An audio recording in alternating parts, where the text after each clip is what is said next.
Great to be back in State Farm Center. Great to see the bright lights, the orange and blue seats. Exhibition times are always a time of learning and experimenting and finding out what you have. I'm excited for Joey Biggs to be able to bring his alma mater in here. To be able to his nephew plays on the team, and to be able to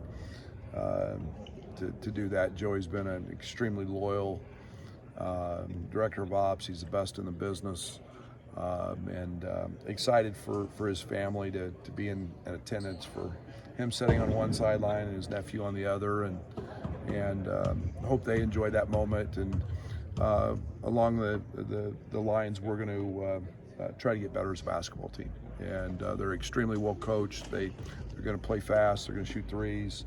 They'll be picked at the top of their league.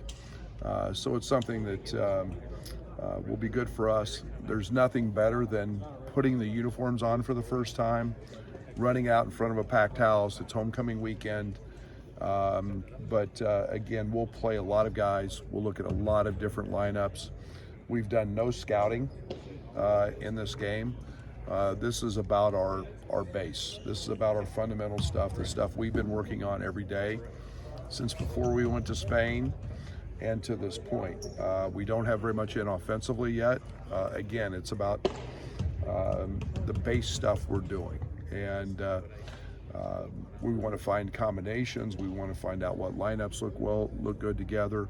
Expect a lot of guys to play. We'll see how that goes. We're trying to play really, really hard and get guys to a level of fatigue, and then have them get out, sub themselves out, and then it's the next guy in. I've loved how we've practiced. It's been fun to see the growth of our freshmen here in our first 12, 13, 14 practices. Nico Moretti, just a great feel, and it's been fun to see Draven.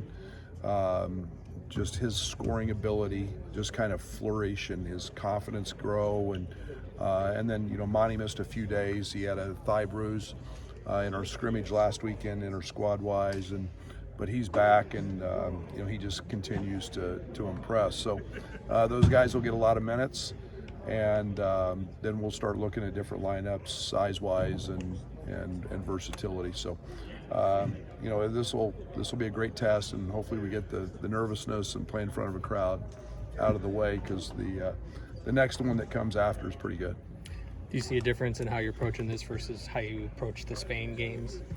Not a lot.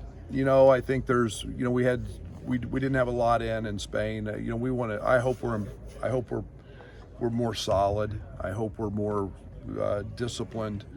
I don't want I don't want there to be as much game slippage as there was. Spain was difficult because we never practiced. Once we got over there, we'd go 2 or 3 days in between games and never touch a ball, and that was different. Hopefully keep turnovers down, still establish what we're trying to do conceptually, and meet our standards. And if we can do that, then it's it'll be a success. How does Dane maybe compare now to a year ago, like when he was going into his first full season? Yeah, it's night and day. It's different, just different. From every aspect of, people forget he didn't play at Baylor. He joined us a semester. He was trying to feel out what his role is, trying to feel out and go through the experiences of gaining knowledge about the college game. Probably the most underappreciated player on our team last year. People forget, he was right at close to 10 points a game and 5 or 6 rebounds, but just what he's done commitment-wise to his body, the work, the dedication, the nutrition, the work with Fletch, the conditioning. He was a guy that had a hard time running up and down when he first got here, more than 2 trips. Now he's a sub 5 minute 30 second mile guy. He can run, and his conditioning is paid off. But that's a tribute to him and his hard work, and we've got a completely different player than we did when he arrived. He's talked about just when he's got the ball in the post, maybe taking his time a little more, being more patient. Just how does that develop? I mean, I think Practice, patience, understanding. He's got to learn what the defense is doing to him. He was a guy last year that because of his impatience turned the ball over too much. He's got a go-to move that he likes, and people are going to take that away in this league. People are going to scout, and so you've got to not just go to your go-to, but you've got to do what the defense gives you. And if they double, he's a very good passer, but you can't rush that. You've got to let that double get there. You've got to absorb that pressure, and then you got to make the right read. And we trust him in all that.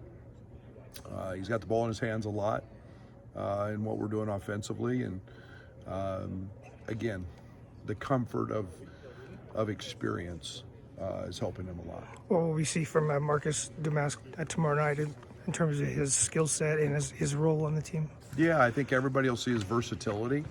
You're going to see a guy that will probably shoot and make a couple threes. You'll see a guy that'll handle the ball in ball screens. You'll see a guy that'll play in post-ups. I'm excited probably as much for him simply because he didn't have Spain to see him in a uniform and what that looks like with our other guys. And he'll play a variety of positions. He's 212 pounds. He's dropped about 18 pounds, close to 20 since he's been here. So he's moving really, really well, and he's been great in practice. So I'm excited to see him in a uniform. Is it fair to say he's maybe surprised you a little bit what he can do? No, he has not surprised me. I knew what we were getting when we got him. He's a really, really good college basketball player, and his versatility is really, really good. He plays the game like someone who's been in college 4 years. It's really slow. And it doesn't matter if he has Buck or Terrence or Coleman guarding him. The game is played at a pace that's really slowed down for him. Now, I want to see that with 15,000 in here, but I'm pretty sure we'll see that same Marcus tomorrow. You play a lot of guys in these things. How do you feel about having a deep rotation when they count, and how much will these exhibition opportunities tell you about your ability to do that? These exhibitions tell a lot. They tell a lot. This one and the next one will tell, it will tell a lot because, there's no column that these games go in, win or loss. These games are learning and developing and growing and figuring things out. And as soon as we can figure out, do we have quality depth and can we play that way? I hope so. I think so right now. But ultimately, their successes individually and as a group will determine, what that looks like. But I do like the fact we're experienced. I do like the fact we're old. I think we've got positional size, and we have versatility. So, we'll see. We'll see tomorrow. Again, we want them to play really hard, and when they get tired, next man out, and we can have 5-6 guys in double figures, then we become a really, really difficult scout, and I think we're capable of that. People don't see stuff behind the scenes. How important is Joey when it comes to making schedules, travel, those kind of things? Oh, he's the brains behind it, and I say that, and he's literally that. His day-to-day. Puts the schedule together. He deals with the promoters. He deals with every aspect of our program, from marketing to tickets to he's on the administrative board here with DIA, and making sure that I'm in the loop, making sure things get handled. That he handles a lot of things that never cross my desk, and I have that kind of trust in him.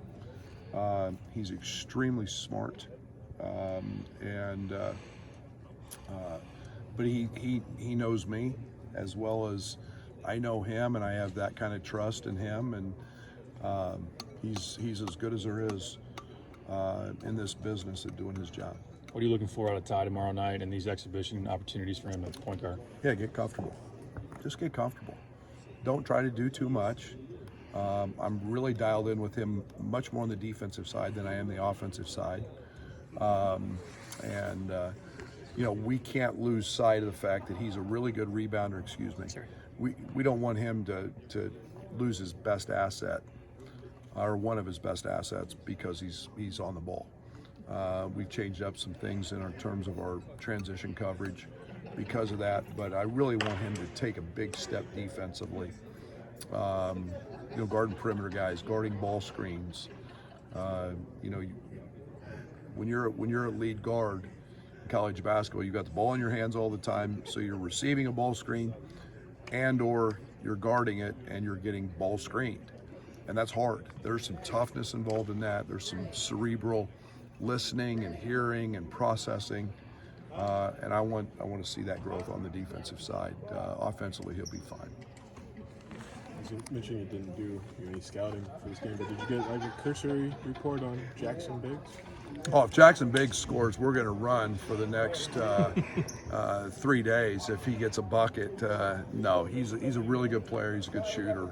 I've been around Jackson a lot over the years, but we might get a smile from Joey if he gets a basket. But we'll treat him no different than any other, and we'll have to do a good job because he can really shoot. He fits what their style is and system. And again, he's a young man who can make baskets. He's a way better player than Joey is. So we need to make sure we get that in print, by the way, in bold letters. I know you're focused on this one, but have you and Bill had a chance to talk about what you want that to look like when Kansas comes to town? And Yeah, just briefly. Yeah. Just briefly. I mean, I think that we had a lot of discussions in terms of what it looked like a year ago and what we wanted to do. And the difference is it's a game instead of a scrimmage where we played 3 or 4 20-minute or 10-minute halves, and we had segments, and we stopped them at different times in coach. We obviously can't do that, but I think it's about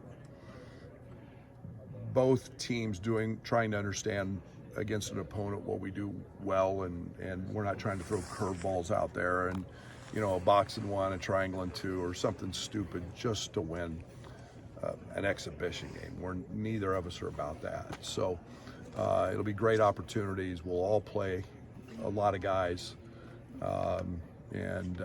yet you're trying to figure things out against a top flight opponent, and that's the takeaway from that is yeah, you're doing it in front of fans. We're raising a ton of money, but from the team side of things, it'll be pretty much who they are every day and who we are every day. What are your thoughts on cracking the preseason top 25? Yeah, it's an honor. It's a great place to start, right?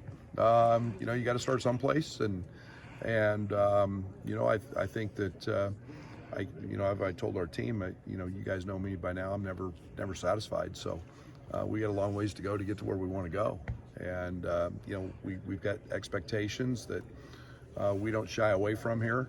We embrace them, and so we've got work to do because we're 25. That's not where we're trying to get to, but it's a good place to start.